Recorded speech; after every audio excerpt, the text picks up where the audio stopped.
عمران خان کا اسی ماہ صوبائی اسمبلیاں تحلیل کرنے کا اعلان۔ خیبر پختونخوا کے پارلیمانی ارکان سے ویڈیو لنک پر خطاب میں عمران خان نے کہا کہ اگر حکومت جنرل الیکشن کی تاریخ دینا چاہتی ہے تو ہم بات چیت کے لیے تیار ہیں۔ کل پی ڈی ایم کو شاید غلط پیغام چلا گیا، میرے کل کے بیان سے ان کو غلط فہمی ہو گئی۔ پرویز الہی نے مجھے اسمبلی توڑنے کا اختیار دے دیا، ہم اسی ماہ اسمبلیاں توڑیں گے۔ عمران خان نے کہا کہ ملک کے لیے آپ کو آفر کر رہا ہوں، الیکشن تو جب بھی ہوں گے، چاہے اکتوبر میں ہوں یا اگست میں، تحریک انصاف نے جیتنا ہے۔ ان کو لانے والے سہولت کاروں کو نہیں پتا ملک کہاں جا رہا ہے۔ چیئرمین پی ٹی آئی نے کہا کہ مفتاح اسماعیل اور اسحاق ڈار دونوں ہی سچ بول رہے ہیں، ان کے اوپر نہ پاکستان کے اندر سے کوئی اعتماد کر رہا ہے نہ باہر سے۔ اعظم سواتی کے لیے احتجاج کی ہدایت کرتے ہوئے انہوں نے کہا کہ میرے ساتھ ایسا ہو تو میں خود کش حملے کے لیے تیار ہو جاؤں۔ عمران خان نے پھر فوج پر سوال اٹھا دیا۔ عمران خان کا کہنا ہے کہ کسی کو امید تھی کہ نئی ملٹری قیادت پی ٹی آئی، میڈیا اور تنقیدی صحافیوں کے خلاف باجوہ کے 8 ماہ کے فاشسٹ اقدامات سے فوری طور پر الگ ہو جائے گی۔ چیئرمین پی ٹی آئی نے ٹویٹ میں لکھا کہ سینیٹر اعظم سواتی کو کس لیے اور کس جرم میں نشانہ بنایا جا رہا ہے، اس پر پوری قوم حیران ہے۔ بین الاقوامی سطح پر پاکستان اور خاص طور پر ہماری فوج کو منفی طور پر دیکھا جا رہا ہے۔ اشتعال انگیز اور انتقامی نشانہ ہماری فوج کی ساکھ کو نقصان پہنچا رہا ہے، جو کہ ایک مضبوط پاکستان کے لیے بہت ضروری ہے۔ خان صاحب اسمبلیاں توڑیں گے تو آپ بے آسرا ہوں گے، ہم نہیں۔ خواجہ سعد رفیق کا عمران خان کو جواب۔ دھمکیاں اور مذاکرات ایک ساتھ نہیں ہو سکتے۔ حکومت کا عمران خان کو دو ٹوک پیغام۔ لاہور میں وزیر اعظم شہباز شریف کی زیر صدارت ہونے والے اہم اجلاس کے بعد پریس کانفرنس میں وفاقی وزیر خواجہ سعد رفیق نے کہا کہ ہمارے اتحادیوں کو مذاکرات پر شدید تحفظات ہیں۔ مذاکرات عمران خان کی ضرورت ہے، ہماری نہیں۔ اگر آپ مذاکرات چاہتے ہیں تو فیصلہ پی ڈی ایم کرے گی۔ پریس کانفرنس میں وزیر داخلہ رانا ثناءاللہ نے کہا کہ عمران خان کی کوئی شرط قبول نہیں۔ تحریک انصاف کی پارلیمانی پارٹی نے خیبر پختونخوا اسمبلی تحلیل کرنے کا اختیار چیئرمین عمران خان کو دے دیا۔ وزیر اعلیٰ محمود خان کا کہنا ہے کہ عمران خان فیصلہ کریں تو 5 منٹ میں اس پر عمل ہوگا۔ پی ٹی آئی کی پارلیمانی پارٹی کا اجلاس وزیر اعلیٰ محمود خان کی زیر صدارت سی ایم ہاؤس میں ہوا، جس سے پارٹی چیئرمین عمران خان نے بذریعہ ویڈیو لنک خطاب کیا۔ اجلاس میں تمام ارکان اسمبلی نے خیبر پختونخوا اسمبلی تحلیل کرنے کا اختیار عمران خان کو دے دیا۔ چیئرمین تحریک انصاف عمران خان کی صدارت میں لاہور میں غیر رسمی مشاورتی اجلاس۔ مذاکرات کی پیشکش پر وفاقی وزراء کے بیانات، اسمبلیوں کی تحلیل یا مستعفی ہونے کے معاملے پر مشاورت کی گئی۔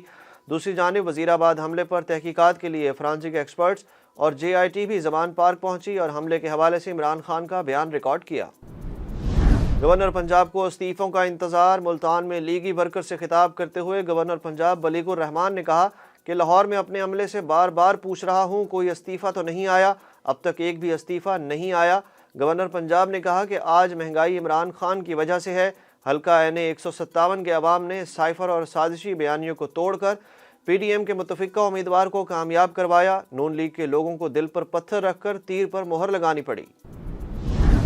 ارشد شریف قتل کیس کی تحقیقاتی رپورٹ سیکریٹری داخلہ کے سپرد کر دی گئی۔ انکوائری کمیٹی نے رپورٹ سیکریٹری داخلہ کو جمع کرا دی۔ رپورٹ سیکریٹری داخلہ کی جانب سے سپریم کورٹ آف پاکستان میں جمع کرائی جائے گی۔ ذرائع کا کہنا ہے کہ رپورٹ میں کینیا میں کی گئی تحقیقات کی تفصیلات بھی شامل کی گئی ہیں۔ ذرائع کا یہ بھی کہنا ہے کہ ارشد شریف قتل کیس کے سلسلے میں دبئی میں ہونے والی تحقیقات اب بھی جاری ہیں۔ امریکی سینٹرل کمانڈ کے commander general Michael Eric Kurilla کا پاکستان کے نئے army chief general Asim Munir سے رابطہ۔ ویڈیو ٹیلی کانفرنس پر بات کرتے ہوئے پاکستان اور امریکہ کے درمیان سیکیورٹی تعاون کو مزید مربوط بنانے پر تبادلہ خیال کیا گیا۔ امریکی فوج کے سینٹرل کمانڈ کی طرف سے جاری کیے گئے بیان میں کہا گیا کہ جنرل مائیکل ایرک کوریلا نے جنرل عاصم منیر کو پاک فوج کا نیا سربراہ بننے پر مبارکباد دی۔ دونوں سربراہان نے پاکستان اور امریکہ کے درمیان سیکیورٹی تعاون اور دو طرفہ تعلقات کو مضبوط بنانے پر بات چیت کی۔ مری کے ہوٹل میں بے ہوش پائے گئے 3 افراد ہسپتال میں انتقال کر گئے۔ مری کے ہوٹل میں 4 افراد بے ہوشی کی حالت میں پائے گئے۔ ریسکیو ذرائع کے مطابق 3 افراد ہسپتال پہنچ کر دم توڑ گئے، ایک کی حالت تشویشناک ہے۔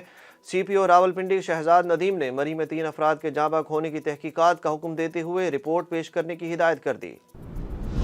آزاد کشمیر میں بلدیاتی انتخابات کے دوسرے مرحلے میں پولنگ کا وقت ختم، گنتی کا عمل شروع ہو گیا۔ آج پونچھ ڈویژن کے 4 اضلاع راولاکوٹ، باغ پلندری اور حویلی میں انتخاب ہوئے۔ چاروں اضلاع کی 787 نشستوں پر انتخابات میں 8 خواتین سمیت 3859 امیدوار مد مقابل ہیں۔ انسٹی ٹیوٹ آف سدرن پنجاب کے انگلش ڈپارٹمنٹ کے زیر اہتمام انگریزی لسانیات اور ادب پر تیسرا انٹرنیشنل سمپوزیم کا انعقاد۔ کانفرنس میں ملکی اور بین الاقوامی ماہرین تعلیم نے لسانیات کے عنوان پر اپنے مقالہ جات اور تجربات طالب علموں کے سامنے پیش کیے۔ ماہر لسانیات ڈاکٹر شاہ نواز نے کہا کہ زبان ہر دور میں کسی نہ کسی حالت میں موجود رہی ہے۔ ڈاکٹر ظہور حسن کا کہنا تھا کہ سائنس جتنی مرضی ترقی کر جائے لیکن زبان کو محفوظ بنانا ہماری ذمہ داری ہے۔ بین الاقوامی زبانوں پر عبور حاصل کرنے کے ساتھ ہمیں اپنی علاقائی زبانوں سے دور نہیں ہونا چاہیے۔ اور پنڈی ٹیسٹ کا تیسرا روز پاکستان نے بھی پہلی اننگز میں رنز کا انبار لگا دیا۔ عبداللہ شفیق اور امام الحق کے بعد قومی کپتان بابر اعظم نے بھی سنچری بنا دی۔ پاکستان نے 7 وکٹوں کے نقصان پر 499 رنز بنا لیے۔ پاکستان کو انگلینڈ کے پہلے اننگز کے ہدف کے لیے مزید 158 رنز درکار ہیں۔